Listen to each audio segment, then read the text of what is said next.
السلام علیکم ورحمۃ اللہ نحمدہ ونصلی علی رسولہ الکریم اما بعد فاعوذ باللہ من الشیطان الرجیم بسم اللہ الرحمن الرحیم رب اشرح لی صدری ویسر لی امری واحلل عقدۃ من لسانی یفقہوا قولی۔ سورہ الجن کرنی مکی صورت ہے،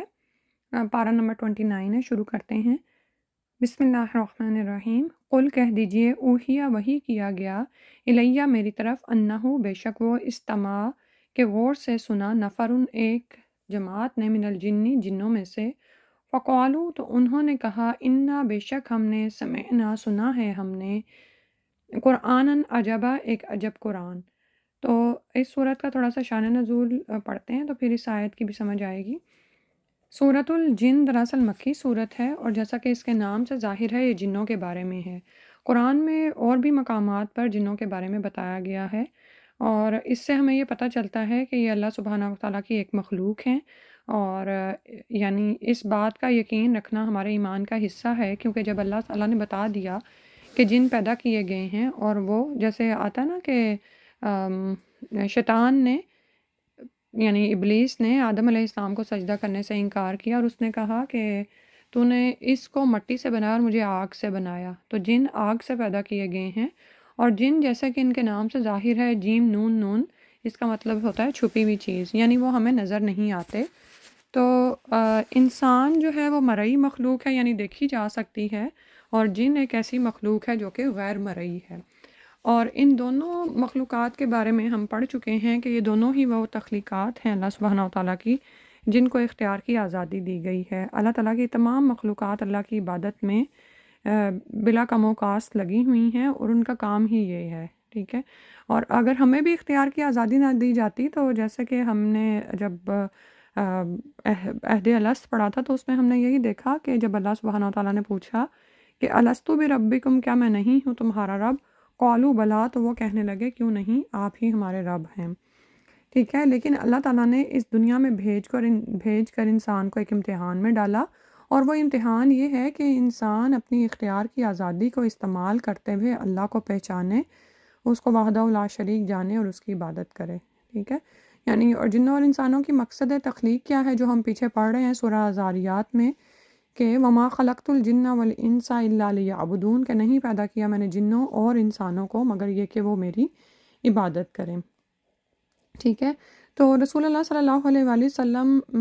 کے مجالس میں جن آئے، اور مجلس میں یعنی، اور ایک دفعہ وہ آئے لیکن رسول اللہ صلی اللہ علیہ وسلم کو نہیں پتہ چلا،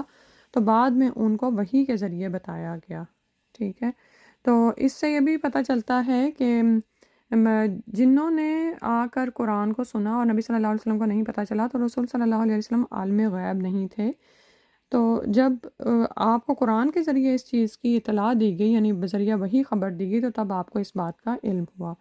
تو پڑھتے ہیں سورت۔ پہلی آیت میں فرمایا کہ رسول صلی اللہ علیہ وسلم کو کہا جا رہا ہے کہ آپ کہہ دیجئے کہ مجھے وحی کی گئی ہے کہ جنوں کے ایک گروہ نے اس قرآن کو غور سے سنا، پھر جا کر اپنی قوم سے کہا کہ ہم نے بڑا عجیب قرآن سنا ہے۔ تو یہاں پر جنوں کی بات بتائی جا رہی ہے۔ اس سلسلے میں درج ذیل حدیث ملاحظہ فرماتے ہیں، سیدنا عبداللہ بن عباس رضی اللہ عنہ کہتے ہیں کہ ایک دفعہ آپ صلی اللہ علیہ وسلم اپنے چند اصحاب کے ساتھ اوقاز کے بازار جانے کے ارادے سے روانہ ہوئے۔ ان دنوں شیطانوں کو آسمان کی خبر ملنا بند ہو گئی تھی، اور ان پر انگارے پھینکے جاتے تھے۔ وہ زمین کی طرف لوٹے اور آپس میں کہنے لگے، یہ کیا ہو گیا؟ ہمیں آسمان کی خبر ملنا بند ہو گئی اور ہم پر انگارے پھینکے جاتے ہیں۔ ضرور کوئی نئی بات واقع ہوئی ہے جس کی وجہ سے ہمیں آسمان کی خبر ملنا بند ہوئی ہے۔ اب یوں کرو کہ ساری زمین کے مشرق و مغرب میں جا کر دیکھو کہ وہ کیا نئی بات واقع ہوئی ہے۔ ان میں سے کچھ شیطان یعنی جن تہامہ حجاز کی طرف بھی آئے اور آپ صلی اللہ علیہ وسلم تک پہنچ گئے۔ اس وقت آپ صلی اللہ علیہ وسلم نخلا میں تھے اور اوقاز کے بازار جانے کا قصد رکھتے تھے۔ آپ صلی اللہ علیہ وسلم اپنے اصحاب کو نماز فجر پڑھا رہے تھے۔ جب ان جنوں نے قرآن سنا تو ادھر کان لگا دیا، پھر کہنے لگے، یہی وہ چیز ہے جس کی وجہ سے آسمان کی خبر ہم پر بند کر دی گئی۔ پھر اس وقت وہ اپنی قوم کی طرف لوٹے اور انہیں کہنے لگے، یا قومنا انا سمعنا قرآنا عجبا، اور آگے تک جو ان کا کلام چل رہا ہے، کیونکہ پہلی آیت کے اوپر دیکھیں آپ لام الف آ رہا ہے، یعنی بات ابھی جاری ہے۔ تو اس کے بعد اللہ سبحانہ و تعالیٰ نے آپ صلی اللہ علیہ وسلم پر یہ صورت نازل فرمائی۔ ابن عباس رضی اللہ عنہ کہتے ہیں کہ جنوں کی یہ گفتگو آپ صلی اللہ علیہ وسلم کو وحی کے ذریعے معلوم ہوئی۔ یہ بخاری کتاب و تفسیر کا حوالہ ہے جو میں نے آپ کے سامنے پڑھا ہے۔ تو رسول صلی اللہ علیہ وسلم کو فرمایا جا رہا ہے کہ آپ کہہ دیجئے کہ میری طرف وحی کی گئی ہے، اور یہاں پر دیکھیں استماع کا لفظ آ رہا ہے کہ غور سے سنو، غور سے سنا، جنوں نے آ کر، سمعہ نہیں آیا صرف، بلکہ استماع یعنی غور سے کان لگا کر سنا۔ تو قریش مکہ کو یہ خبر کیوں دی جا رہی ہے رسول صلی اللہ علیہ وسلم کے ذریعے کہ شاید تمہیں کچھ حیا آئے کہ یہ قرآن جو تمہیں اتنے عرصے سے سنایا جا رہا ہے اور تم روزانہ اس کو سنتے ہو لیکن اس پر ایمان نہیں لاتے، اس قرآن کی حقانیت کو جو پہچاننے والے ہیں وہ تو وہ ہیں کہ ایک بار سن کر تبلیغ پر نکل کھڑے ہوئے۔ جنوں کی جو بات ہو رہی نا، استماع نفر من الجن، نفر ہے کہتے ہیں 3 سے 10 تک کے گروہ کو، اس کے لیے نفر کا لفظ استعمال ہوتا ہے، یعنی کچھ جن تھے ان میں سے جو وہاں پر آئے اور انہوں نے کلام کو سنا اور کہنے لگے انا سمعنا قرآن عجبا، ہم نے ایک عجب قرآن سنا ہے، بڑا عجب قرآن سنا ہے۔ ٹھیک ہے، عجب کس طرح ہے؟ آپ یہ دیکھیں کہ ہمارا جو ہے نا عجیب کا لفظ اردو میں اچھے معنوں میں استعمال نہیں ہوتا، لیکن عجب کا مطلب یہ ہے کہ ایک حیرت ناک کوئی انوکھی چیز ہے جو ہم نے سنی ہے، اور پھر انہوں نے فوراً ہی اس کو پہچان لیا کہ یہ کوئی حقیقت ہے جو خالق کی طرف سے اتاری جا رہی ہے۔ ٹھیک ہے، اور یہاں پر دراصل آپ یہ دیکھیں کہ کتنی تسلی ہے نا کہ رسول صلی اللہ علیہ وسلم کی بھی تسلی دی جا رہی ہے کہ آپ صلی اللہ علیہ وسلم اس قرآن کو پھیلانے میں یا اس قرآن کی عظمت کے بارے میں کوئی شک نہ کریں۔ ٹھیک ہے، اور ظاہر ہے ہمیں سنایا جا رہا ہے یہ کہ یہ تو لوگ ہی بہکے ہوئے ہیں کہ اس کو پہچان نہیں پائے، ادروائز تو یہ ایک ایسا قرآن ہے جس کے عجب ہی کلمات ہیں۔ اور پھر فرمایا یہدی، یہ ہدایت دیتا ہے، یعنی یہ قرآن یہدی ہدایت دیتا ہے الی الرشد، ہدایت کی طرف، فآمنا بہ، تو ہم ایمان لے آئے اس پر۔ یہاں پر بھی ہمیں کتنی خوبصورت بات پتہ چل رہی ہے۔ آپ یہ دیکھیں کہ عموماً جب ہم لوگوں کو دین سیکھنے، قرآن سیکھنے کا یا وحی الہی کا علم حاصل کرنے کا کہتے ہیں تو وہ کہتے ہیں ہمیں پتہ ہے پہلے سے، ہمیں بہت سارے احکامات پتہ ہیں، ہمیں نماز پڑھنی آتی ہے اور ہم قرآن پڑھتے ہیں نا روزانہ، پھر وہ یہ دلیل بھی دیتے ہیں۔ تو نو ڈاؤٹ کہ قرآن کے روزانہ پڑھنے میں یا سورہ یاسین کے پڑھنے میں، سورہ رحمان کے پڑھنے میں، جو بھی صورتیں لوگوں نے اپنی عادت میں بنائی ہوئی ہیں، کچھ سنت سے ثابت ہیں اور کچھ نہیں، تو سبھی میں برکتیں ہیں۔ ٹھیک ہے، اور انسان کو بلیسنگز ملتی ہیں قرآن کی تلاوت کرنے سے، لیکن اگر ہم ذرا غور کریں تو آپ یہ دیکھیں کہ سورہ الکہف کا جو مسنون ہے کہ جمعے کے دن پڑھنا، ٹھیک ہے، ان میں ان واقعات کا پتہ چلتا ہے کہ جس سے آپ کی زندگی سدھر سکتی ہے۔ ٹھیک ہے، 3 بڑی چیزیں جو انسان کو توحید سے ہٹا کر شیطان کے راستے پر لگا سکتی ہیں، 3 ہیں یا 4 ہیں، جو بھی اقتدار ہے، علم ہے، اس کے تکبر میں انسان نہ آئے۔ ٹھیک ہے، اسی طرح سورہ الملک روزانہ رات کو پڑھنے کا حکم ہے، تو اس میں بھی آپ یہ دیکھیں کہ اس کے مضامین ایسے ہیں جو روز رات کو آپ کو یاد دہانی کراتے ہیں کہ زندگی اور موت پیدا کر دی گئی ہے، تم ایک امتحان میں ہو اور ایک دن تم مرو گے بھی اور دوبارہ پھر اٹھائے جاؤ گے اور حساب کتاب ہوگا۔ اور یہ کہ دیکھو تو ذرا کہ وہ دوزخ والے کیا کہتے ہیں۔ ٹھیک ہے، روزانہ ہم یہ سب کچھ پڑھتے ہیں، پھر فطرت مظاہر قدرت سے اللہ سبحانہ تعالیٰ کی پہچان کرائی جاتی ہے سورہ ملک میں۔ اب ایک شخص ہے جو سورہ ملک اور سورہ الکہف کو یا اور بھی بے شمار صورتیں جو کہ جیسے سونے سے پہلے سورہ البقرہ کی آخری آیات ہیں یا جو بھی کچھ ہے، وہ بغیر سوچے سمجھے پڑھ رہا ہے، ٹھیک ہے، تو وہ بلیسنگس تو حاصل کر رہا ہے اور اجر و ثواب بھی اس کو مل رہا ہے کہ وہ سنت پر عمل پیرا ہے۔ لیکن جو شخص اس کو سمجھ کر اس پر چل رہا ہے، تو آپ یہ دیکھیں کہ جب سمجھ آتی ہے کسی چیز کی تو انسان کا عمل بھی مزید بدلتا ہے اور اس میں استقامت آتی چلی جاتی ہے نا۔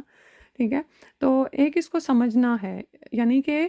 بک آف گائیڈنس ہے، یہ ہدایت کی بک ہے، اس کو سمجھ کے اس کے مطابق عمل کرنا ہے۔ یہ چیز انہوں نے پہچان لی، جنہوں نے کہا یہدی الی الرشد، یہ ہدایت کی طرف رہنمائی کرتا ہے، فآمنا بہ، تو ہم اس پر ایمان لے آئے کہ یہی تو وہ کتاب ہے کہ اللہ سبحانہ تعالیٰ نے ہمارے لیے اتاری ہے، تو اب ہم اس پر ایمان لے آئے۔ وَلَن نُشْرِكَ بِرَبِّنَا أَحَدًا، اور ہم اب نہیں شریک ٹھہرائیں گے اپنے رب کے ساتھ کسی کو بھی۔ یعنی یہ کتاب جو ہمیں بات بتاتی ہے وہ یہی ہے کہ قرآن اللہ کا کلام ہے اور خالق مالک تنہا و وحدہ لا شریک ہے، نہ صرف عبادت میں اس کے ساتھ کسی کو شریک کیا جا سکتا ہے اور نہ ہی اس کے اختیارات، اس کی پاور میں، اس کی قدرت میں بھی کسی کو شریک نہیں کیا جا سکتا، تو ہم نہیں شریک ٹھہرائیں گے اپنے رب کے ساتھ کسی کو بھی۔ وَإِنَّهُ، اور بے شک وہ، یعنی انہوں نے رب کو مکمل پہچان لیا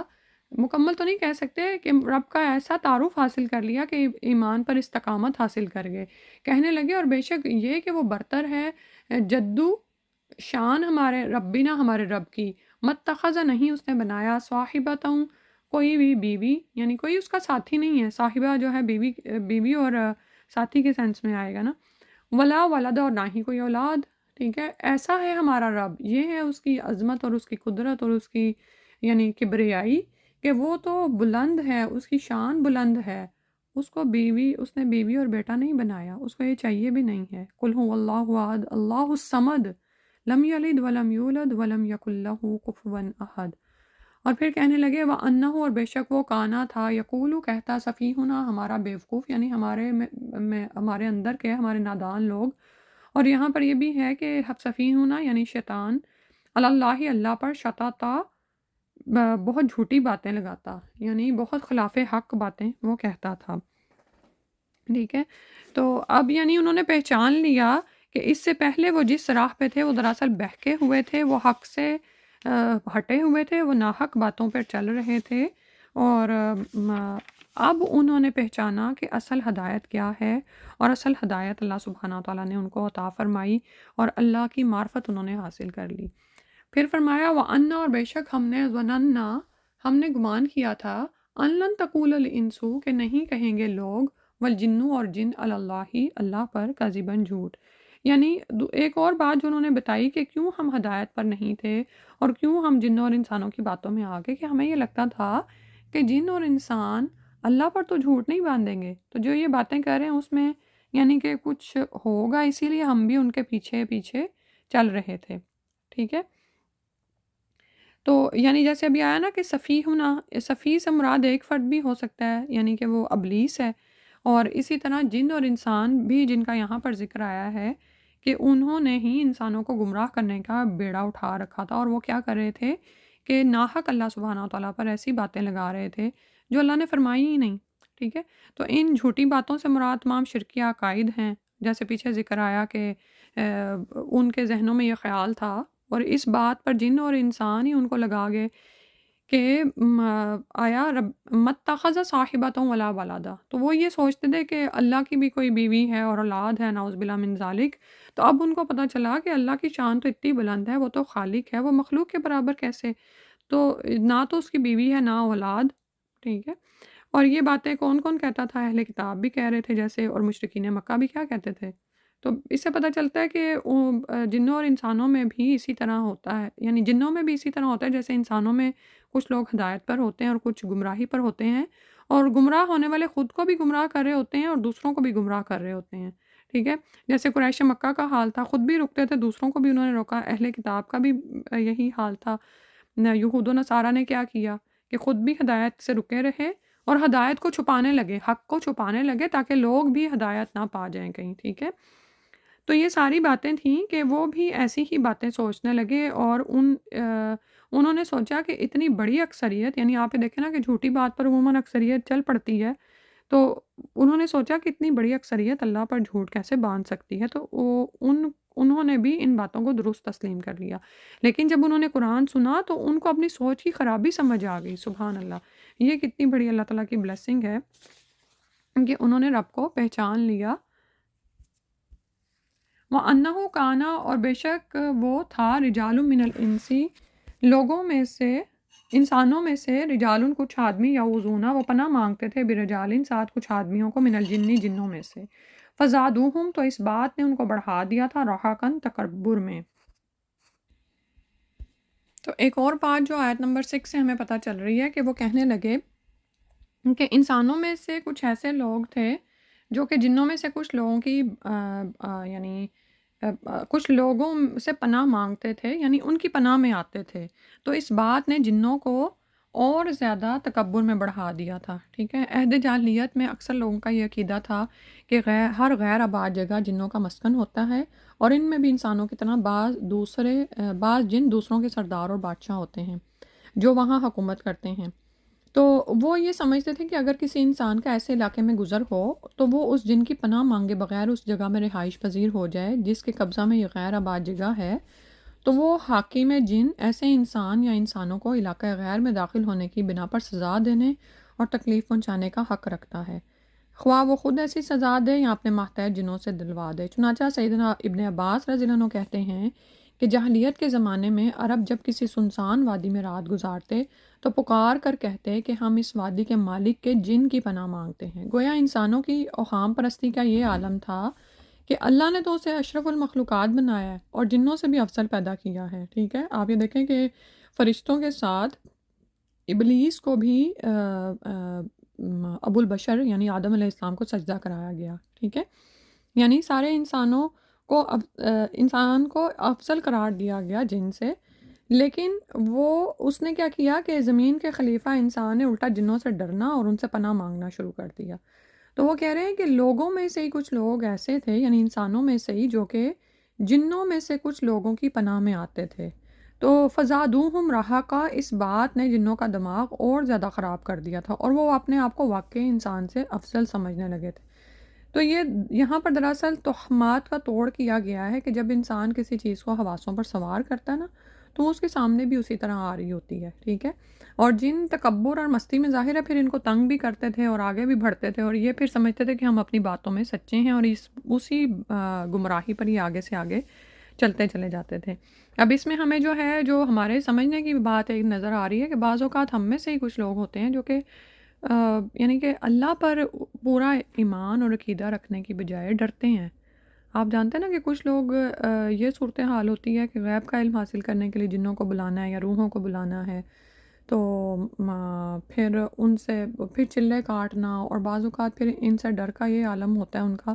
کہ ڈرتے بھی ہیں، ایسی جگہوں پر جانے سے وہ گھبراتے ہیں۔ تو ہمیں کس حد تک حفاظت کا حکم دیا گیا ہے کہ جب تم کسی سنسان جگہ پر جاؤ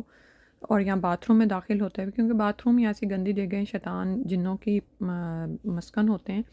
تو فرمایا گیا کہ پڑھو اللہم انی اعوذ بک من الخبث والخبائث۔ لیکن یہ نہیں ہے کہ وہ جگہیں جو ہیں وہ ان کے اختیار میں ہوتی ہیں، یا یہ کہ وہ اس کے بادشاہ بن بیٹھتے ہیں، بلکہ اللہ سبحانہ و تعالیٰ ہی سے پناہ مانگی جاتی ہے ہر چیز کے بارے میں۔ اور ہمیں بہترین صورتیں سکھا دی گئیں، صبح و شام حفاظت کے اذکار میں بھی وہ شامل ہیں، اور رات سونے سے پہلے بھی ان سے ہی دم کیا جاتا ہے، سورہ الاخلاص، سورۃ الفلق اور سورۃ الناس، ٹھیک ہے۔ اس میں آپ یہ دیکھیں کہ سورۃ الناس کو ہی آپ لے لیں، قل اعوذ برب الناس، ملک الناس، الہ الناس، من شر الوسواس الخناس الذی یوسوس فی صدور الناس من الجنۃ والناس، ٹھیک ہے۔ اور اسی طرح سورۃ الفلق کو آپ دیکھیں، قل اعوذ برب الفلق من شر ما خلق، ہر چیز جو اس نے پیدا کی اس کے شر سے میں اللہ تعالیٰ کی پناہ میں آتا ہوں۔ ومن شر غاسق اذا وقب ومن شر النفاثات فی العقد ومن شر حاسد اذا حسد، ٹھیک ہے۔ تو یہ دعائیں تو ہمیں سکھائی گئیں۔ تو نعوذ باللہ وہ لوگ جو کہ جنوں کی پناہ میں آتے ہیں یا جنوں سے ڈرتے ہیں، تو وہ ان کو ان کے تکبر میں اور بڑھا دیتے ہیں۔ پھر فرمایا وَأَنَّهُمْ، اور بے شک وہ ظنوا، انہوں نے گمان کیا، کما ظننتم، جیسا کہ گمان کیا تم نے، ان لن یبعث اللہ، کہ نہیں بنائے گا یا بھیجے گا اللہ، کہ نہیں بھیجے گا اللہ احدن، کسی کو، یعنی کسی کو اللہ تعالیٰ رسول بنا کر نہیں بھیجے گا۔ یعنی انسانوں میں بھی ایسے لوگ موجود ہیں جو رسالت اور آخرت دونوں کے منکر ہیں، یعنی تم بھی ایسے گمان کرتے ہو، اسی طرح جنوں میں بھی ایسے لوگ موجود تھے۔ تو جنہوں نے جب قرآن کو سنا تو پھر ان کو پتہ چلا کہ یہ تو ان کے عقائد سارے کے سارے غلط ہیں، لہٰذا انہی عقائد سے وہ دستبردار ہوئے، اور پیچھے جو آیا نا کہ ہم اس ہدایت کی بات پر ایمان لے آئے۔ وَأَنَّا لَمَسْنَا السَّمَاءَ فَوَجَدْنَاهَا مُلِيَتْ حَرَسًا شَدِيدًا وَشُهُبًا، اور بے شک ہم نے چھوا آسمان کو تو پایا ہم نے اس کو بھرا ہوا حرسن، پہرے داروں سے، شدیداً سخت قسم کے، وشہوباً اور شعلے۔ اب یہاں پر یہ ایک اور بات جو یہ جن کرتے تھے اس کی طرف بھی اشارہ ہو رہا ہے۔ اس میں ہم یہ پڑھتے ہیں کہ ہوتا یہ تھا کہ دور نبوی میں کہانت کا کاروبار خاصا چلتا تھا۔ اس کاروبار کی بنیاد یہ تھی کہ ان کاہنوں کا تعلق شیطانوں سے ہوتا تھا۔ چنانچہ ایک دفعہ صحابہ کرام رضی اللہ عنہم نے آپ صلی اللہ علیہ وسلم سے پوچھا کہ کاہنوں کے بارے میں آپ صلی اللہ علیہ وسلم کیا فرماتے ہیں؟ فرمایا ان کی باتیں محض لغو ہیں۔ صحابہ نے کہا کبھی تو ان کی بات سچ بھی نکل آتی ہے۔ فرمایا یہ وہ بات ہوتی ہے جو کاہن شیطان کے ذریعے معلوم ہوتی ہے، جو کاہن کو شیطان کے ذریعے معلوم ہوتی ہے، اور شیطان یہ خبر ملائے اعلیٰ سے اڑا لیتا ہے، یعنی اوپر کی مجالس جہاں پر فرشتے ہوتے ہیں یہ وہاں سے اڑا کر لے آتا ہے، پھر کاہن اس خبر میں 100 جھوٹ ملا لیتا ہے۔ بخاری باب الکہانت کی یہ روایت ہے، ٹھیک ہے۔ تو یہ ہوتا تھا کہ رسول صلی اللہ علیہ وسلم کی بعثت سے پہلے یہ شیطان جن آسمانوں کی طرف جاتے اور کچھ نہ کچھ وہاں سے تھوڑی بہت بات اڑا کر لے آتے اور پھر آ کر زمین پر اس میں 100 جھوٹی باتیں ملاتے اور کاہن کو بتاتے، یا کاہن کو ایک سچی بات بتاتے تو کاہن اس میں 100 جھوٹ ملا دیتا۔ اور ہاں یہی بات آ رہی ہے حدیث میں کہ یہ ایک آدھی خبر جو اڑاتے ملائے اعلیٰ سے، یعنی وہاں پر جہاں پر زمین کے فیصلے ہو رہے ہوتے ہیں، فرشتوں کی مجالس ہوتی ہیں، فرشتوں کے پاس اوپر سے حکمات آتے ہیں، ٹھیک ہے۔ سب سے ٹاپ پہ اللہ سبحانہ تعالیٰ سے پہلے فرشتے مقربین لیتے ہیں اللہ کا حکم، پھر وہ نیچے اور جہاں تک جن فرشتوں نے ان حکموں کو زمین پر نافذ کرنا ہوتا ہے وہ وہاں تک لے کر آتے ہیں، ٹھیک ہے۔ تو پھر یہ شیطان جن کی رسائی آسمانوں تک ہو جاتی ہے، کوئی نہ کوئی بات وہاں سے چپکے سے سن لیتے تھے اور پھر یہ بات آ کر کاہن کو بتاتے تھے، اور تو کاہن اس میں کوئی نہ کوئی جھوٹ ملا کر لوگوں کو بتاتا، تو لوگ جھوٹی باتوں پہ تو فوکس نہیں کرتے تھے، لیکن اس میں جو ایک آدھی سچی بات ہوتی تھی اس کو لے کر وہ سمجھتے تھے کہ کاہن کو تو غیب کا علم ہے، نعوذ باللہ من ذالک۔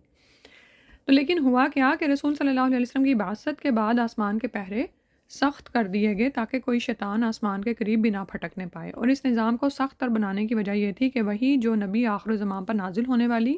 اور ہو رہی تھی اس زمانے میں، اس کا کچھ بھی حصہ شیطان نہ سننے پائیں تاکہ وہ اس میں ملاوٹ کر کے کچھ کا کچھ نہ بنا دیں، ٹھیک ہے۔ اور تو اس سے کیا ہوا کہ کاہنوں کو شیطانوں کے ذریعے جو خبریں ملتی تھیں وہ بھی بند ہو گئیں۔ تو اسی کیفیت کو جن اپنی زبان میں بیان کر رہے ہیں کہ ہم آسمانوں کی طرف جاتے لیکن ہم نے پایا کہ آسمان تو بھرا ہوا تھا چوکیداروں سے، یعنی پہرے لگے ہوئے ہیں شدید سخت قسم کے، اور اگر ہم تھوڑا سا آگے بڑھتے تو وہاں سے تو شعلوں کی بارش ہو رہی ہوتی تھی، یعنی وہاں سے اگر کچھ چرا کر بھاگتے تو تو پھر ہمیں معلوم ہو گیا کہ آسمان پر اس قدر ناکہ بندیوں کی غرض و غایت کیا ہے، ٹھیک ہے۔ اور پھر جب قرآن سنا تو پتہ چلا کہ اس پر ایمان لا کر اللہ تعالیٰ کے انعامات و کرامات کے وہ مستحق بن سکتے ہیں، اس کا انکار کر کے تو وہ اللہ کے عذاب کے ہی مستحق بنیں گے، ٹھیک ہے۔ تو پھر سبحان اللہ، پھر اس کے بعد ان کے لیے ایمان لانے کے سوا کوئی چارہ نہ رہا، تو وہ ایمان لے آئے، انہوں نے اس کتاب کی حقانیت کو پایا اور یہ ایمان لے آئے۔ اور آگے فرمایا، اچھا اب اس میں دیکھیں کہ وہی والی بات جو ابھی ہم نے حدیث سے پڑھی ہے نا، وہ روایت سے وہی چل رہی ہے کہ انا، اور بے شک ہم کننا تھے، ہم نقعدو، ہم بیٹھتے، منہا اس میں،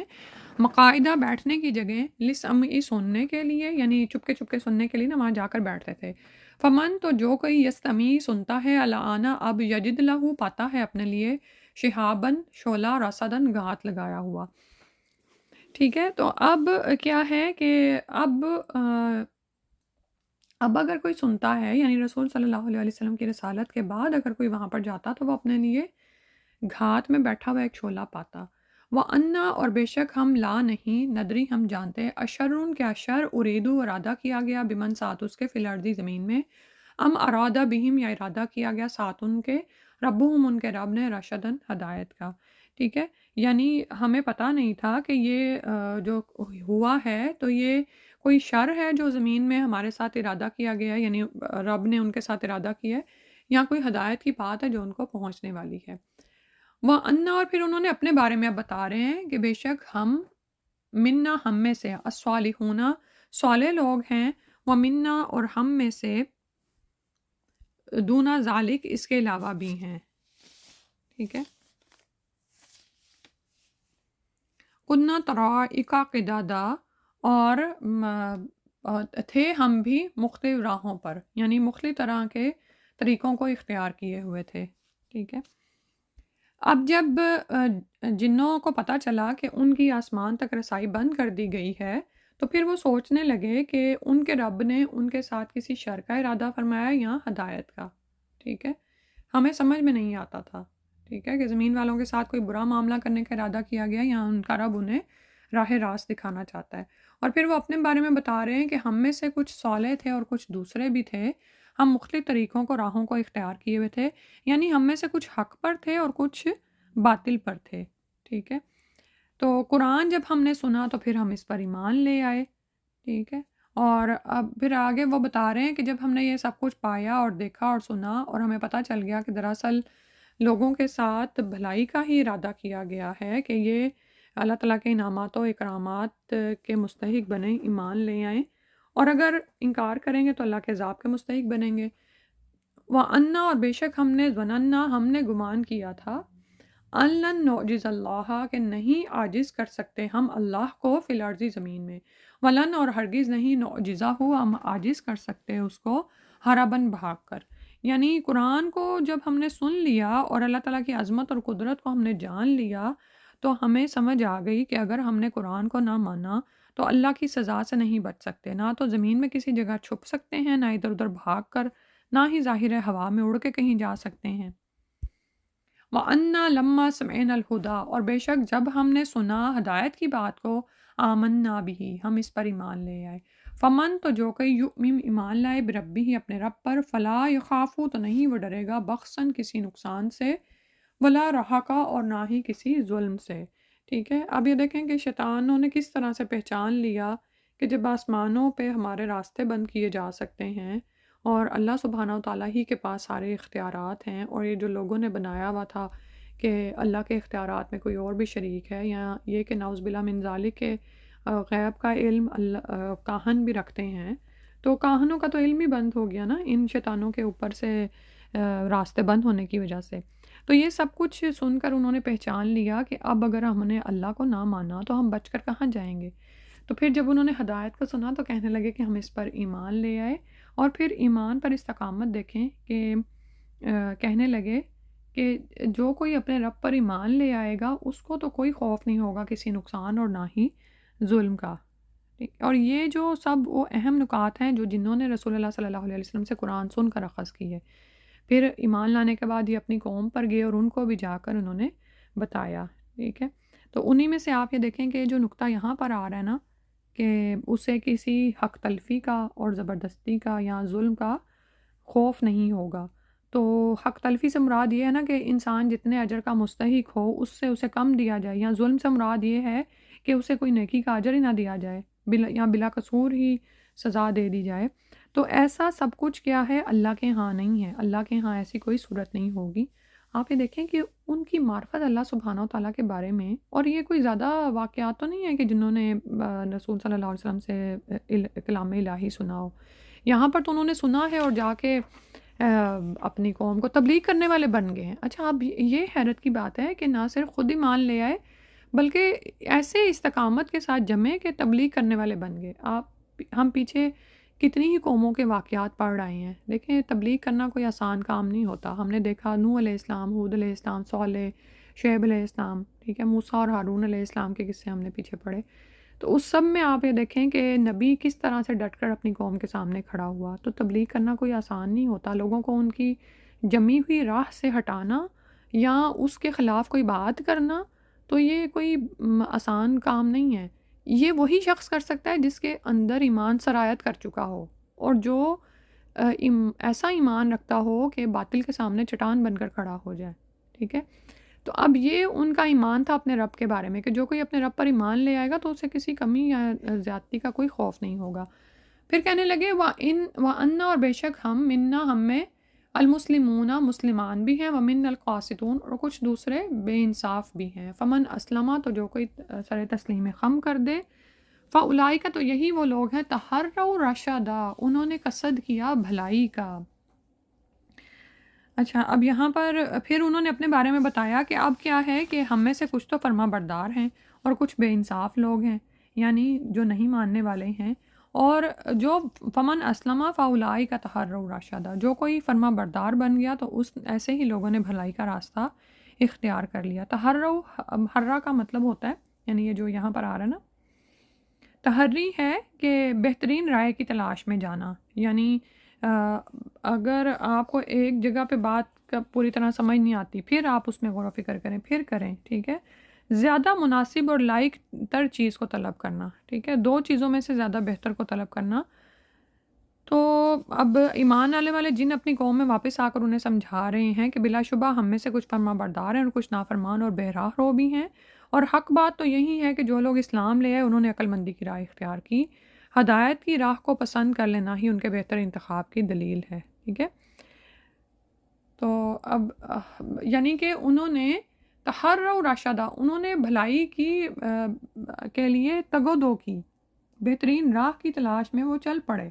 ٹھیک ہے۔ اس سے ہمیں کیا سمجھ آتا ہے کہ بعض اوقات ہم ہدایت کی کوئی بات سنتے ہیں لیکن پرانے عقائد پر ہم اس طرح سے جمے ہوئے ہوتے ہیں کہ ہم اس میں غور و فکر نہیں کرتے، اس کی تحقیق ہی نہیں کرتے۔ پھر اس کے بعد فرمایا وہ عمل قاسطون، اور رہے جو کہ بے انصاف ہیں، فقانو تو وہ ہوں گے لہ جہنم، جہنم کے لیے حطبہ، ایندھن بنیں گے۔ تو اب وہ کہنے لگے کہ دیکھو فمن اسلم فاولئک تحروا رشدا، جو تو سر تسلیم خم کر دے گا تو وہی ہے جس نے بھلائی کی راہ کا انتخاب کر لیا، لیکن جو بے انصاف ہیں، جو مسلمان نہیں ہیں، تو وہ تو اپنے آپ کو جہنم کا ایندھن بنائیں گے۔ وَأَن لَوِ اسْتَقَامُوا عَلَى الطَّرِيقَةِ لَأَسْقَيْنَاهُم مَّاءً غَدَقًا، اور یہ کہ اگر وہ استقامت اختیار کرتے غلط طریقہ تھی، اوپر سیدھے راستے کے، طریقہ جو ہے یہاں پر دین کا راستہ ہے، دین اسلام کا راستہ ہے، لَأَسْقَيْنَاهُم تو ضرور ہم پلاتے ان کو ماءً غَدَقًا وافر پانی، ٹھیک ہے۔ اب یہاں پر آیت نمبر 15 تک جنوں کا کلام تھا، اور اس کے بعد جو ہے بات دراصل پیچھے سے جڑے گی، جہاں پر پیچھے شروع ہوئی تھی۔ اللہ سبحانہ وتعالیٰ نے نبی صلی اللہ علیہ وسلم کو فرمایا کہ کل اوحی الیہ، کہہ دیجئے کہ وحی کیا گیا ہے میری طرف، انہ استماع، کہ بے شک سنا نہ جنوں کے ایک گروہ نے اس کو یعنی قرآن کو، اور اسی بات کو اللہ سبحانہ وتعالیٰ یہاں پر فرما رہے ہیں، اور ان کو یہ بھی بتا دو کہ اگر وہ دین اسلام پر استقامت اختیار کرتے تو ہم ضرور ان کو وافر پانی پلاتے، ٹھیک ہے۔ تو دین استقام پر استقامت کیا تھی کہ دین کو قبول کر لیتے، اس پر جم جاتے، تو پھر وافر پانی سے مراد ہے رزق ہے، دنیا میں بھی رزق کے دروازے ان کے لیے کھل جاتے، اور چونکہ ہم جانتے ہیں کہ ماں کا لفظ قرآن میں وحی الہی کے لیے بھی آیا ہے، کیونکہ یہ وحی الہی کیا کرتی ہے، دلوں کی سیرابی کرتی ہے نا، جیسے بارش کا پانی زمین کی سیرابی کرتا ہے اور ساری مخلوقات کو سیراب کر دیتا ہے، تو وحی الہی کیا کرتی ہے، انسان کے دل کو سیراب کر دیتی ہے۔ تو اس کا یہ بھی مطلب ہے کہ اگر انسان ہدایت کے راستے پر دین اسلام پر استقامت اختیار کرے تو پھر وہ مزید ہدایت پاتا ہے، آگے سے آگے اس کے لیے وحی الہی کی سمجھ کے دروازے کھلتے چلے جاتے ہیں۔ لَأَسْقَيْنَاهُمْ، پانی پلایا جانا، آپ یہ دیکھیں کہ پانی یا ہدایت یا جو ہے نا یہ اندر سرایت کر جاتی ہے نا، اور بے حساب وافر پانی پلاتے، یعنی اور پھر اس میں یہ ہے کہ وحی کی طرف اشارہ ہے، اور اسی طرح سے پھر جب انسان دین پر جم جاتا ہے تو پھر نعمتوں کی زیادتی پاتا ہے، اور آخرت میں بھی پھر بے شمار انعامات پائے گا، لیکن ساتھ ہی فرما دیا لِنَفْتِنَهُمْ فِيهِ، تاکہ ہم اس میں آزمائیں ان کو۔ یہ جو پیچھے آ رہا ہے نا ماء غدا کا، اگر یہ دنیا کی رزق کی طرف اشارہ ہے تو پھر دنیا کے رزق کا کیا حال ہے کہ جو بھی ہمیں عطا ہوتا ہے وہ دراصل اس میں ہماری آزمائش ہو رہی ہوتی ہے۔ تو اگر ان کو پا کر ہم نعوذ باللہ کوئی آزمائش میں فیل ہوتا ہے کہ وَمَن يُعْرِضْ عَنْ ذِكْرِ رَبِّهِ، کہ جو کوئی روح گردانی کرے گا اپنے رب کے ذکر سے، یسلکہ، وہ اسے داخل کرے گا عذابًا صعدا، چڑھتے ہوئے عذاب میں، ایک شدید عذاب میں ایسا شخص داخل کیا جائے گا، یعنی اللہ کی نعمت سے اس کی آزمائش ہو رہی تھی تو اپنے رب کے، اور جو اپنے رب کے ذکر سے منہ موڑے تو اس کا رب اسے سخت عذاب میں داخل کرے گا۔ اس کے بعد فرمایا وَأَنَّ الْمَسَاجِدَ لِلَّهِ، اور بے شک مساجد، اچھا اب اس میں جو پیچھے آ رہا ہے نا کہ عذابًا صعدا، تو آپ یہ دیکھیں کہ یہ جو بعض اوقات یہ ہوتا ہے کہ ہم یہ سمجھتے ہیں کہ شاید آخرت کا ہی عذاب ہے، نہیں، جب انسان نعمتوں کی آزمائش میں فیل ہوتا ہے اور اپنے رب کے ذکر سے منہ موڑتا ہے تو اس کی زندگی میں ہی پریشانیاں بڑھ جاتی ہیں، کسی کل اس کو چین نصیب نہیں ہوتا، اور آخرت میں تو یہ حال ہوگا کہ ہر آن اس کے عذاب میں اضافہ ہی ہوتا چلے جائے گا، سخت عذاب اس کو دیا جائے گا۔ پھر اس کے بعد فرمایا وَأَنَّ الْمَسَاجِدَ، اور یہ کہ مسجدیں للہ اللہ کے لیے ہیں، فَلَا تَدْعُوا، تو نہ تم پکارو مع اللہ اللہ کے ساتھ احدن کسی کو بھی۔ اب یہاں سے ہم تفسیر پھر کرتے ہیں بعد میں، لیکن پہلے ان آیات کی تلاوت سن لیں، جو ایک ٹاپک جو ہے مکمل ہوا ہے ایک طرح سے۔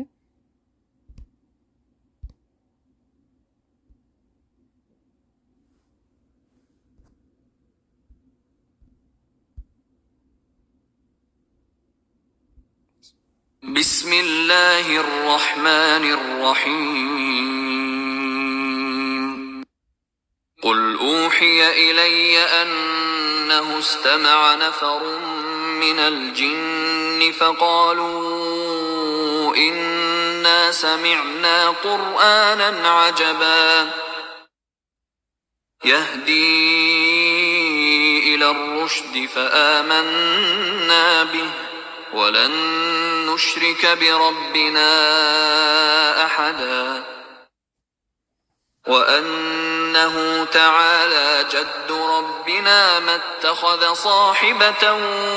ولا ولدا وأنه كان يقول سفيهنا على الله شططا وأنا ظننا تقول الإنس والجن على الله كذبا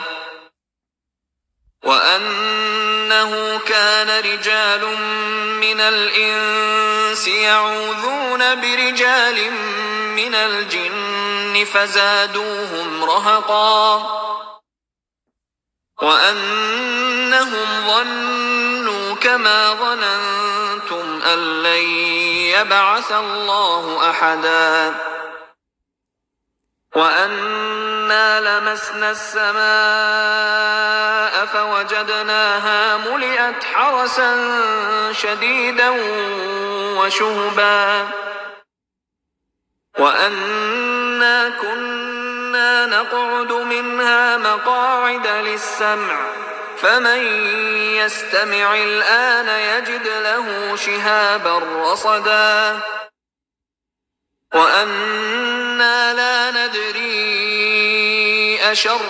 أريد بمن في الأرض أم أراد بهم ربهم رشدا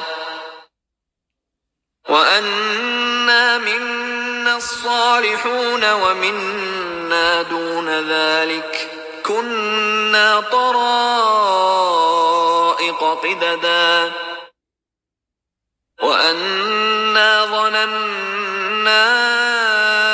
أن لن نعجز الله في الأرض ولن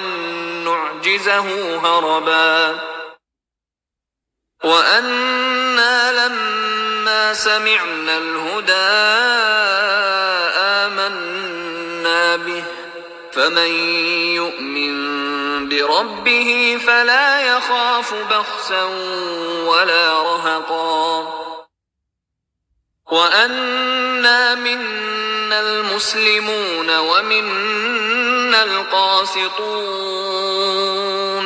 فمن أسلم فأولئك تحروا رشدا وأما القاسطون فكانوا لجهنم حطبا وأن لو استقاموا على الطريقة لأسقيناهم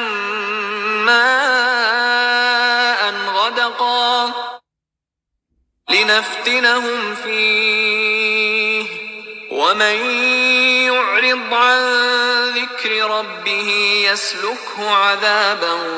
صعدا وأن المساجد لله فلا تدعوا مع الله أحدا۔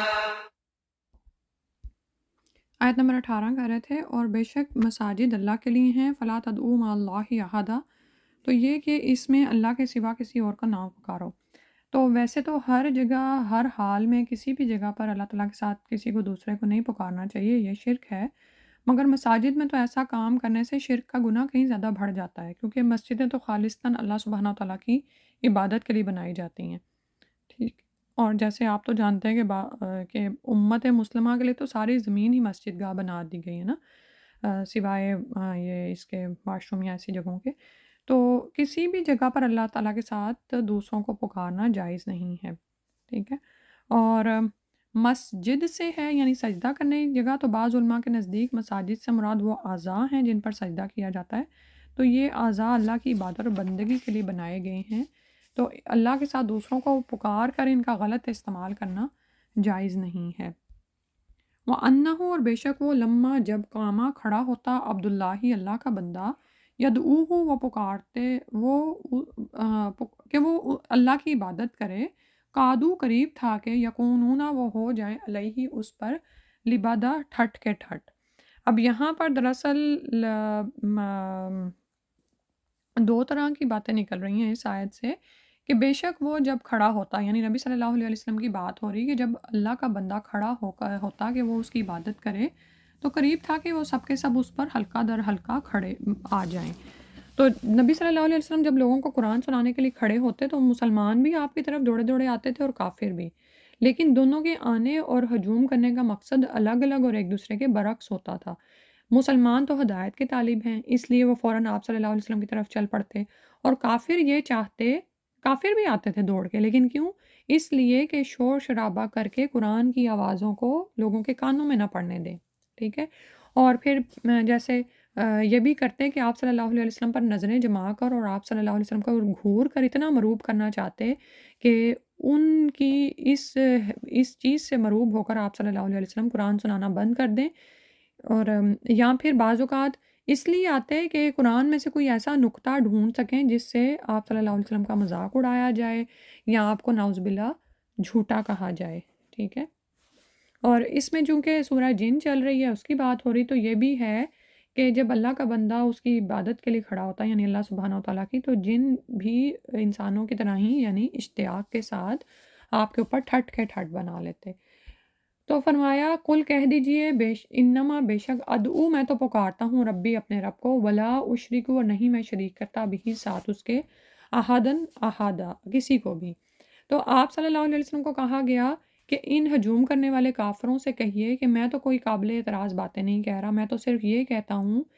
کہ جب بھی پکارو اللہ سبحانہ وتعالیٰ کو پکارو، اور میں بھی اسی کو پکار رہا ہوں اور اس کے ساتھ کسی کو بھی شریک نہیں کرتا، اپنے نفع نقصان کا مالک اسی کو سمجھتا ہوں، تو اس میں تو کوئی لڑنے جھگڑنے کی بات ہی نہیں ہے۔ ان کو کہہ دو، قل کہہ دیجئے انی بے شک میں لا املکو نہیں میں مالک لکم تمہارے لیے درن کسی بھی نقصان کا، ولا رشدہ اور نہ کسی بھلائی کا، ٹھیک ہے؟ اور یہاں پر آپ یہ بھی یاد رکھیں کہ یہ جو کلمہ توحید ہے نا، لا الہ الا اللہ اور اللہ کی وحدانیت کا اقرار، یہ انسان کو اس ایمان پر استقامت دیتا ہے۔ تو اب یہاں پر تو بات ہو رہی نا کہ رسول صلی اللہ علیہ وسلم پر وہ ٹھٹ کے ٹھٹ بنا کر کھڑے ہوتے، تو رسول صلی اللہ علیہ وسلم کو کہا گیا کہ انہیں کہیے کہ میں صرف اپنے رب کو پکارتا ہوں اور اس کے ساتھ کسی کو شریک نہیں ٹھہراتا۔ اسی طرح حدیث سے ہمیں پتہ چلتا ہے، ایک دعا پتہ چلتی ہے کہ جب آپ بھی مصیبت میں ہوں، تنگی میں ہوں، ڈپریشن میں ہوں، بہت جیسے انسان ہوتا ہے نا سم ٹائمز ہارا ہوا ہوتا ہے، اس کو کچھ سمجھ نہیں آ رہی ہوتی، تو کیا دہرائیں؟ اللہ اللہ ربی لا اشرک بہ شیئا، کہ اللہ اللہ میرا رب ہے، میں اس کے ساتھ کسی کو شریک نہیں ٹھہراتا۔ اس کلمے کی بار بار تکرار کیا کریں، ٹھیک ہے؟ اور پھر یہاں پر فرما دیا گیا کہ ان کو کہہ دو کہ میں تو تمہارے لیے کسی نفع اور کسی بھلائی کا اختیار نہیں رکھتا، یعنی اختیارات بھی سارے کے سارے اللہ سبحانہ و تعالیٰ کے پاس ہیں، میرے تو یہ بھی اختیار میں نہیں ہے کہ تمہیں میں کوئی نقصان دوں اگر تم ہدایت پہ نہیں آتے، یا پھر یہ کہ میں تمہیں راہ راست پر لے آؤں، یہ بھی میرے اختیار میں نہیں ہے۔ ہر طرح کا نفع و نقصان اسی کے قبضہ قدرت میں ہے، اور یہ میں خود سے نہیں کہہ رہا، یہ تو اللہ کی طرف سے جو مجھ پر وحی آتی ہے وہ تم تک پہنچا رہا ہوں۔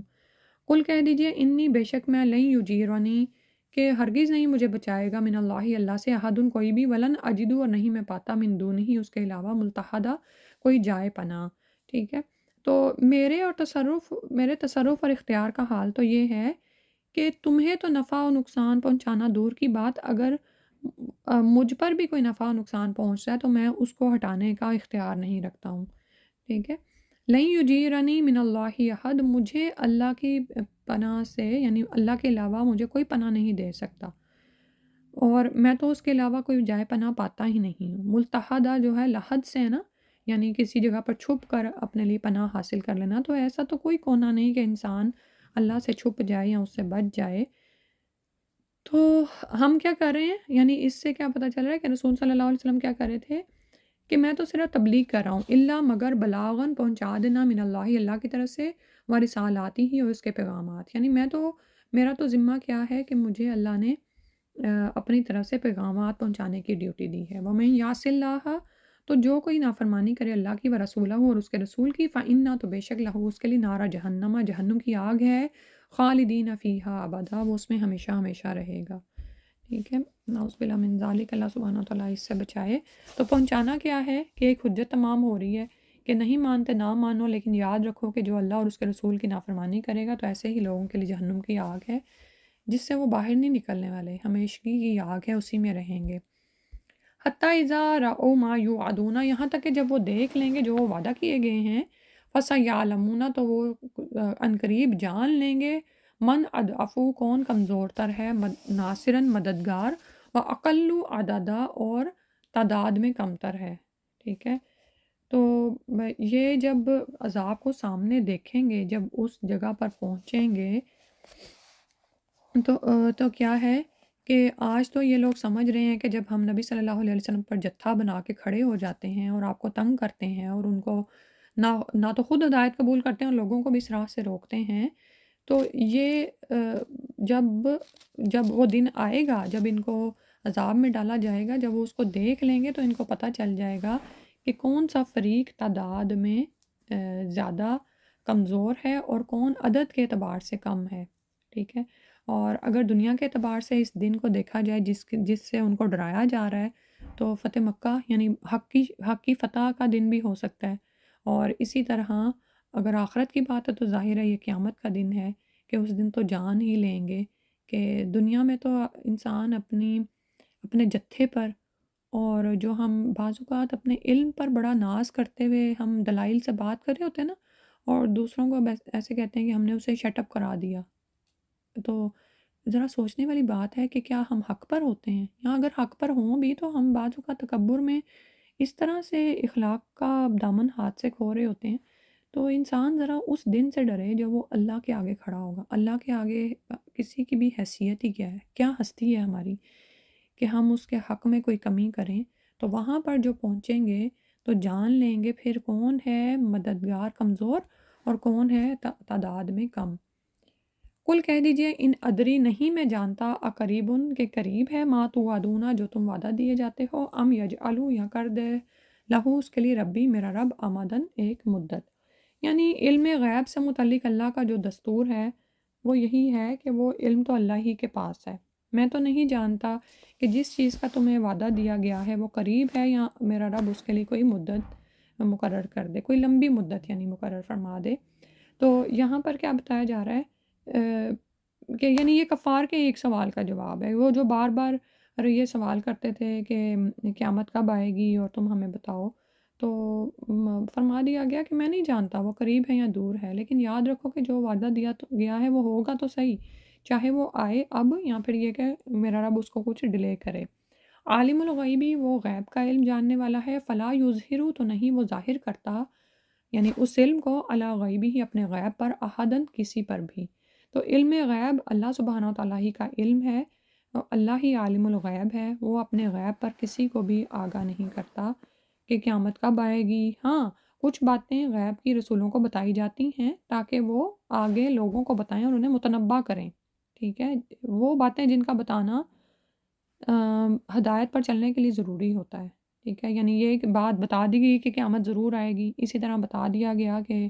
وہ وقت جب آئے گا تو سورج مغرب سے طلوع ہوگا، یا یہ کہ قیامت صرف بدترین لوگوں پر قائم ہوگی، قیامت کی چھوٹی بڑی نشانیاں سب بتا دی گئیں،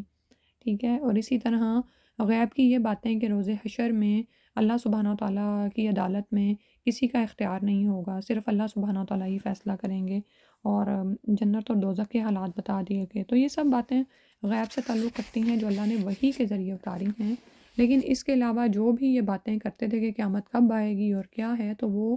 اللہ سبحانہ وتعالیٰ جو چاہتے ہیں اتنا ہی غیب بتاتے ہیں، وہ اپنے غیب پر کسی کو مطلع نہیں کرتے۔ الا من ارتضیٰ، مگر جس سے وہ راضی ہو، من رسول، رسول میں سے، فإنہ، تو بے شک وہ، یسلک، وہ چلاتا ہے، من بین یدیہ، اس کے آگے سے، ومن خلفہ، اور اس کے پیچھے سے، رصدن، محافظ، ٹھیک ہے۔ تو اللہ تعالیٰ جب کسی کے لیے پسند کرتے ہیں کہ اس کو غیب سے مطلع فرمائیں، جیسے رسولوں کو غیب کی خبریں دی جاتی ہیں جو ابھی میں نے آپ کو بتایا، تو وہ بھی کیوں پہنچائی جاتی ہیں؟ تاکہ وہ خبریں ایز اٹ از امت تک پہنچا دی جائیں۔ اور جب ایسا ہوتا ہے تو اللہ سبحانہ و تعالیٰ کا ضابطہ ہے کہ جبریل علیہ السلام کے ذریعے جب وحی آ رہی ہوتی ہے تو آگے پیچھے نگران محافظ بھی مقرر ہوتے ہیں۔ جیسے شروع میں ہی ہم نے پڑھا نا کہ جن جب آسمانوں کی طرف جاتے تھے کوئی چھوٹی موٹی خبر اڑانے کے لیے، تو انہیں پتہ چلا کہ آسمان پر تو بڑے سخت پہرے لگا دیے گئے ہیں اور چوکی پہرا وہاں پر بیٹھ گیا ہے۔ تو پھر کیا ہے کہ یہ اللہ سبحانہ و تعالیٰ کی قدرت ہے کہ وہ نہیں چاہتے کہ جب غیب کا علم نبی پر اتارا جا رہا ہوتا ہے تو اس میں کوئی اور جھوٹی بات مکس کی جائے۔ تو اللہ تعالیٰ یسلک من بین یدیہ ومن خلفہ رصدا، آگے پیچھے سے ان کے پیچھے محافظ لگا دیتے ہیں تاکہ اس کی مکمل طور پر حفاظت ہو، اور یہ وحی تمام کی تمام بلا کسی آمیزش کے رسول صلی اللہ علیہ وسلم تک پہنچ گیا جائے۔ لیعلم، تاکہ جان لے، ان قد ابلغوا، کہ تحقیق انہوں نے پہنچا دی ہے، رسالات ربہم، اپنے رب کے پیغامات، واحاطہ، اور اس نے احاطہ کیا ہوا ہے، بما لدیہم، ساتھ ان کے جو ہے، یعنی جو ان کے پاس ہے، واحصا، اور اس نے شمار کر رکھا ہے، کل شیء، ہر چیز کو، عدد کے اعتبار سے۔ تو یعنی اس کا مطلب ایک تو یہ ہے کہ رسول کو علم ہو جائے کہ فرشتوں نے اپنے پروردگار کے پیغامات ٹھیک ٹھیک پہنچائے ہیں، ان میں کوئی شک و شبہ نہیں ہے کیونکہ مکمل حفاظت کے ساتھ آ رہے ہیں۔ اور یہ کہ اللہ تعالیٰ کو علم ہو جائے کہ فرشتوں نے رسول کو پیغامات پہنچا دیے، اور اور اللہ کو علم ہو جائے کہ رسولوں نے اس کے پیغام ٹھیک ٹھیک لوگوں تک پہنچا دیے۔ یہ سب کچھ جون سا ہے اس میں آئے گا، یعنی یہ پہرے لگے ہوئے ہیں، پہرے داروں کی ڈیوٹیاں ہیں، اللہ تعالیٰ کے پیغامات فرشتوں کے ذریعے رسولوں تک اور رسولوں کے ذریعے عام لوگوں پر پہنچا دیے جاتے ہیں، ٹھیک ہے۔ اور آپ صلی اللہ علیہ وسلم جب دنیا سے رخصت ہوئے تو آپ صلی اللہ علیہ وسلم نے سارے پیغامات لوگوں تک پہنچا دیے تھے اس سے پہلے ہی، ٹھیک ہے۔ تو وَأَحَاطَ بِمَا لَدَيْهِمْ، اور پھر یہ یاد رکھیں کہ جو فرشتوں کی ڈیوٹیز لگی ہوئی ہیں اور اللہ تک پھر یہ ریکارڈ جاتا ہے کہ سارے پیغامات پہنچا دیے گئے ہیں رسول تک، تو یہ نہیں ہے کہ اللہ تعالیٰ کو پتہ نہیں ہے۔ اللہ تعالیٰ نے تو احاطہ بما لدیہم، اللہ تعالیٰ نے تو جو ان کے پاس ہے اس سب کا احاطہ کیے ہوئے، یعنی اس سارے چوکی پہرے کے اوپر، حفاظت کے اور نگرانی کے اوپر سب سے ٹاپ پہ تو اللہ تعالیٰ خود ہی سب کچھ دیکھ رہے ہیں، ٹھیک ہے۔ اللہ تعالیٰ کی اپنی نگرانی اور کنٹرول میں ہے ایک ایک چیز، نہیں تو آپ یہ دیکھیں، اور اس پر ہم کیسے ہی مان لاتے ہیں، ایسے کہ فرشتے کچھ بھی کر دیں، ہمیں تو نہیں پتہ، لیکن نہیں، کچھ بھی نہیں کرتے، وہ ذرا بھی اس میں کمی بیشی نہیں کرتے، وہ جو حکم دیے جاتے ہیں وہ اسی طرح سے بجا لاتے ہیں۔ اللہ کی وہ نگرانی میں ہے، اللہ تعالیٰ کی قبضہ قدرت سے وہ بچ کر کہیں نہیں جا سکتے، کوئی بھی کہیں بچ کر نہیں جا سکتا۔ تو رسولوں پر بھی، فرشتوں پر بھی اللہ تعالیٰ کی قدرت اسی طرح محیط ہے کہ اگر وہ بال برابر بھی اللہ کی مرضی کے خلاف کوئی جنبش کریں تو فوراً گرفت میں آ جائیں۔ نہ تو فرشتوں کے پاس یہ قدرت اور اختیار ہے کہ وہ وحی الہی میں سے ایک لفظ تک کی کمی بیشی کر سکیں، اور نہ رسولوں کے پاس یہ اختیار ہے، ٹھیک ہے۔ کیونکہ مشرکین مکہ اس طرح کی باتیں بھی کرتے تھے نا کہ یہ فرشتے جو ہیں اللہ کی بیٹیاں ہیں، اس کے اختیارات میں شریک ہیں، نعوذ باللہ۔ اللہ سبحانہ وتعالیٰ نے ان کو کچھ کاموں کے انتظامات سونپے ہوئے ہیں، لیکن اس کا یہ مطلب نہیں ہے کہ وہ اللہ تعالیٰ کی مرضی میں اور اس کے اختیارات میں شریک ہو سکتے ہیں۔ اسی طرح یہ جو اہل کتاب تھے وہ بھی ایسی باتیں ہی، ایسا ہی عقیدہ رکھے ہوئے تھے کہ نعوذ باللہ اللہ کے اختیارات میں کوئی اور بھی شریک ہیں، تو یہ سب کچھ شرک ہے۔ اللہ تعالیٰ نے فرما دیا وَأَحَاطَ بِمَا لَدَيْهِمْ، جو ان کے پاس ہے اللہ تعالیٰ نے اس کا احاطہ کر رکھا ہے۔ وَأَحْصَىٰ كُلَّ شَيْءٍ عَدَدًا، اور اس نے شمار کر رکھی ہے ہر چیز۔ آپ یہ دیکھیں کہ ہر چیز، انسان اتنی بات پر ایمان لے آئے نا کہ اللہ تعالیٰ نے ہر چیز کو شمار کر رکھا ہے۔ گھر میں ہی ہم اگر چیزیں گننی شروع کریں تو ہمارے تو احاطہ علمی میں نہیں آ سکتی، ٹھیک ہے۔ تو دیکھا کریں، جیسے نعوذ باللہ ہم اب کہتے ہیں کہ اچھا اللہ تعالیٰ کے پاس کیا غیب ہے، ہم بھی جانتے ہیں کہ بارش کب ہوگی، ہم جانتے ہیں کہ کتنے پانی کے قطرے زمین پر پڑیں گے، یا یہ جو برف کی پیشین گوئی لوگ کرتے ہیں اب ان ملکوں میں، تو کیا ہم یہ جانتے ہیں کہ کتنے سنو فلیکس پڑیں گے زمین پر؟ آپ یہ دیکھیں کہ قطرہ قطرہ اور ایک ایک فلیک کر کے زمین پر برف پڑتی ہے اور ٹنوں منوں ہو جاتی ہے، تو کون اس کا علم رکھتا ہے؟ اس طرح سے ہم دیکھیں کہ احصا کل شعین عددا، اللہ ہی ہے۔ زمین پر جو پتے گرتے ہیں پت جھڑ کے موسم میں، اس میں آپ یہ دیکھیں کتنے بے شمار ہوتے ہیں، ہوا انہیں اڑائے پھرتی ہے۔ اللہ سبحانہ و تعالیٰ اس میں سے ہر پتے کا حساب جانتے ہیں، کتنے درخت کتنے پتے اگاتے ہیں، زمین میں کیا ہو رہا ہے ہر جگہ پر۔ یہ اللہ کی قدرت اور عظمت ہے، یہ اس کی نگرانی ہے، یہ اس کا علم ہے جس نے ہر چیز کا احاطہ کر رکھا ہے۔ اور تو اس سے کیا ہے کہ اگر انسان اللہ کی معرفت حاصل کر لے، ویسی معرفت جو کہ جنہوں نے حاصل کر لی، کس طرح سے ایمان لے اور پھر اس پر استقامت کے ساتھ اٹھ کھڑے ہوئے، اور پھر جب وہ ایمان ہم لے آئیں اس طرح کا، تو پھر اس توحید پر، اس قرآن پر بھی ایمان لے آئیں نا، قرآن کے پیغامات پر، جس کے بارے میں ابھی یہ فرمایا گیا ہے کہ کس طرح اس کی حفاظت ہوتی ہے اور کس طرح وہ زمین پر پہنچایا گیا ہے، تو پھر ہم اس کو لینے کے حریص بن جائیں، اس ساری کتاب کو ہم لینا چاہیں، آخر تک لینا چاہیں، اور اس علم میں ہم آگے سے آگے بڑھنا چاہیں انشاءاللہ۔ سبحانک اللہم و بحمدک، نشہد ان لا الہ الا انت، نستغفرک و نتوب الیک۔ اور علم کے ساتھ ساتھ میں یہ کہنا چاہ رہی تھی کہ ہم جب استقامت اختیار کریں، ہمارے اندر ایمان پختہ ہو جائے، تو ظاہر ہے پھر ہم اس پر عمل بھی کریں انشاءاللہ۔ السلام علیکم و رحمۃ اللہ۔